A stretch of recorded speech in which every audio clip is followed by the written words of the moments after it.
Hi ladies and gentlemen, well today is February 5th, 2017.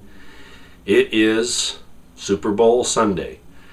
And I only open up with that because I want you to know that I have nothing against football. I have nothing against professional sports, even though there's some obvious problems historically with that and what it's used for.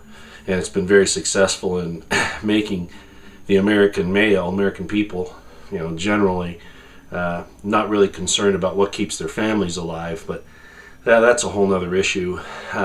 What I wanted to really say, and this is going to be kind of a skipping around video today, what I really wanted to say is this.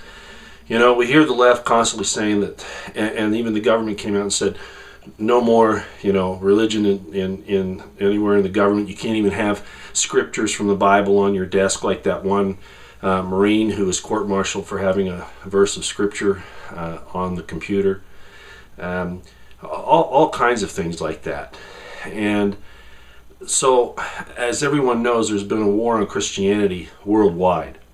Now, I'm a different type of Christian, and I think most people that listen to my channel understand that. Maybe not in the depths of what that means. Do I believe in Jesus Christ? Yes. But it's probably a more expansive concept than most Christians would tolerate. But the point of the matter is that I recognize this war on the values, the spirit of Christianity, and that's really what we're seeing across the board. And now the New World Order has been using Islam to wage war against Christianity.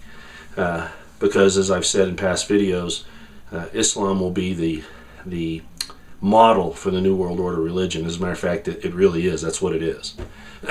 And I've done some videos on the history of that, and I put up some recent ones. But again, I don't want to go there. I want to go back. See how I get diverged here? I want to go back to the Super Bowl. The point is that they say that you can't force your religion on anybody else, and so they turn down all these Judeo-Christian things that are around. And then subtly, without you even realizing it, they push Luciferianism. And again, that's not the correct name for the problem or that system, but I'm just calling it for that for everybody's benefit out there who might not know what it really is. And this isn't the place for that. But notice in the Super Bowl, how long now have we been having the Luciferian doctrine thrown at us at the halftime show? And there are other subtleties too. But if I pointed those out, there would be people out there who think they're patriots, that I'd be attacking patriotism. But there was a quote, and I can't remember who said it. You all probably remember, because again, I don't script these most of the time. Occasionally I'll have notes, but not this time. Patriotism is the last refuge of a scoundrel. And I heard Ron Paul say something the other day, and now you kind of know what I'm alluding to here. Luciferianism likes to have mass sacrifice, and that's really a lot of what wars are, especially unjustified, illegal, immoral wars.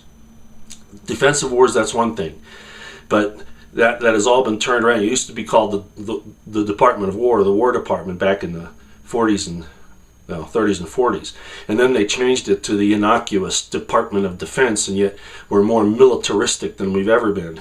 The point is this, and I think Ron Paul covered it really well. He says, they keep talking about military spending, not defense spending.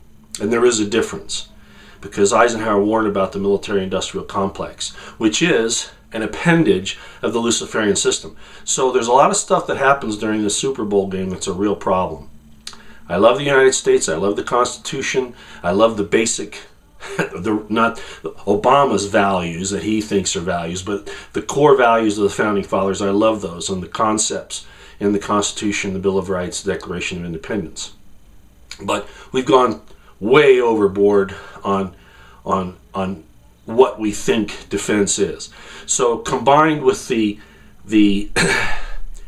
Luciferian celebration at the halftime shows, and it's been that way for quite a long time now. I'm not sure what Lady Gaga is going to do today, but considering what she said, in the last 3 months at the election and all that, the Women's March, all that, I suspect it's going to be more of the same.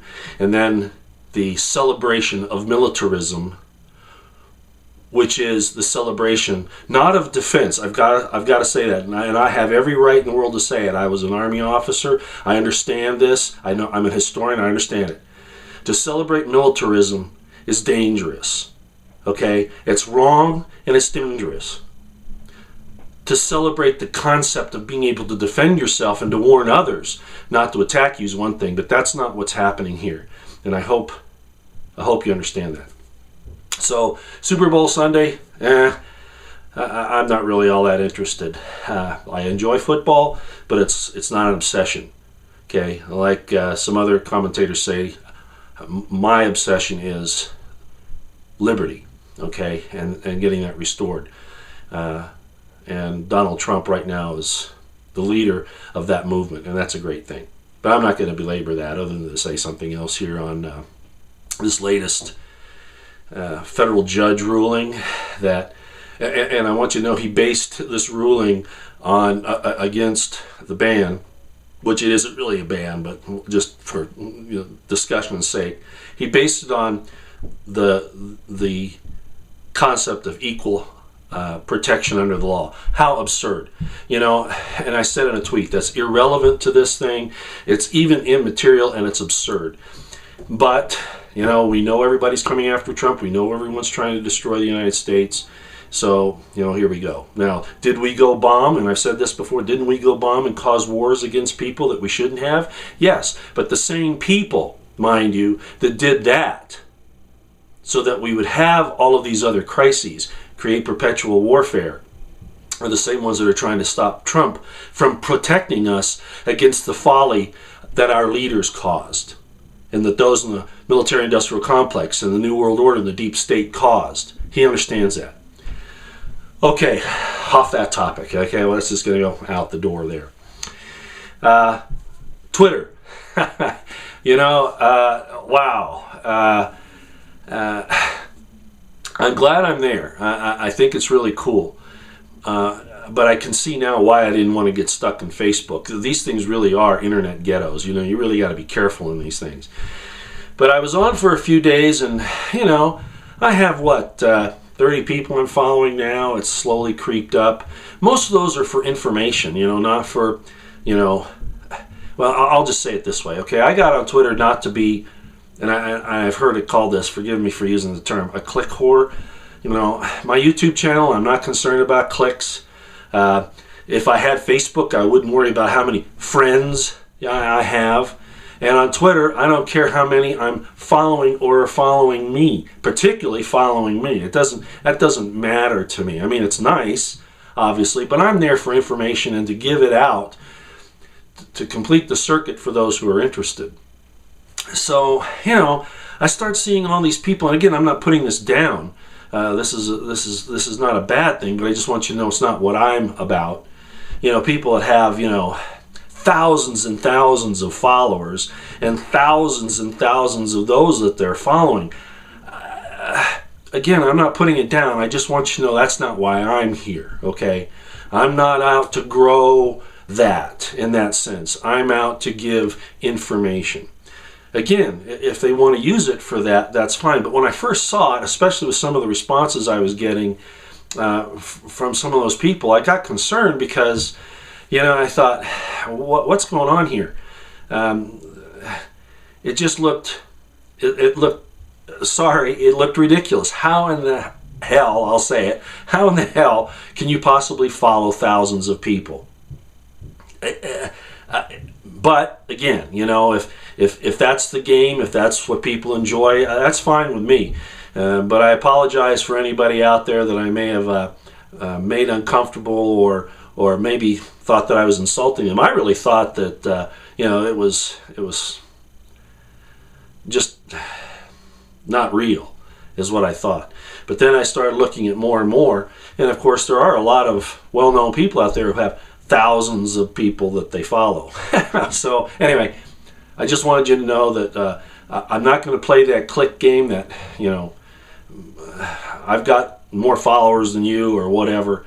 I want you, again, not that there's anything wrong with that. It's just that I'm not going to do that. I'm not in it to get, clicks, so to speak, or followers, that kind of thing, or try to follow thousands of people. I couldn't do that. It's physically impossible for me. So again, I'm not putting anybody down who does that. Just if you follow me, and I guess this is the bottom line, if you follow me, please don't figure that I'm going to return the courtesy. That's not what my purpose here is about. So please don't take offense at it if I don't do that. I want to be able to give you information that's important to you. Okay, that's what I'm about. I'm not about clicking you or making you a follower, or following you rather, just to scratch your back. Okay, that's not what I'm doing this for, and I thought I made that clear when I first asked everybody if I should do this. If I did that, I'd never have time to do the other things that I do. So, okay, that's a dead horse. That's gone. Okay, I just wanted to cover that. Okay, and then what I'd like to end on is this: the Bundy Ranch trials start this week, and I would be remiss if I did not say something, and I'm just going to say it quickly. Again, I'm coming from this from having been a military police officer, a regular police officer, having been through garden plot missions, riot control, low intensity conflict training, counterterrorism, all of that, okay? Taking it from all of those viewpoints. I'm just going to state it here. The Bundys were never violent. Yes, people showed up using their Second Amendment rights to support their position and to prevent another Waco. Because, frankly, the BLM under Dan Love, I didn't actually hear him say it, but I've heard others say that he did say it. And the array that I saw out there certainly indicated that that was going to be the case. And they didn't get it initially, and then, some things happened. I'm not going to go over all the details here. I don't have time in this video. But they made it so that that standoff at the end occurred. It was designed to occur. Okay, it was designed to happen that way. Whether Sheriff Gillespie realized it or not, he was sucked into it. Okay, that was done on purpose. My point is this: we have these no, they're not demonstrators; they're rioters. We have celebrities, politicians, newspapers, media calling for riots in the streets, destruction, even the assassination, murder of President Trump and his followers, and nobody gets in trouble. Very few. They finally arrested some people from the D.C. riots, but this is my point, and I put this on a Twitter. They were released, these D.C. rioters, on $1,000 bond, when the Bundys, who didn't burn any buildings, didn't shoot anybody, only said we won our land rights, and this army of this array that was sent against us to prevent us from producing food for the world, they get in jail and they don't even have the opportunity for bail.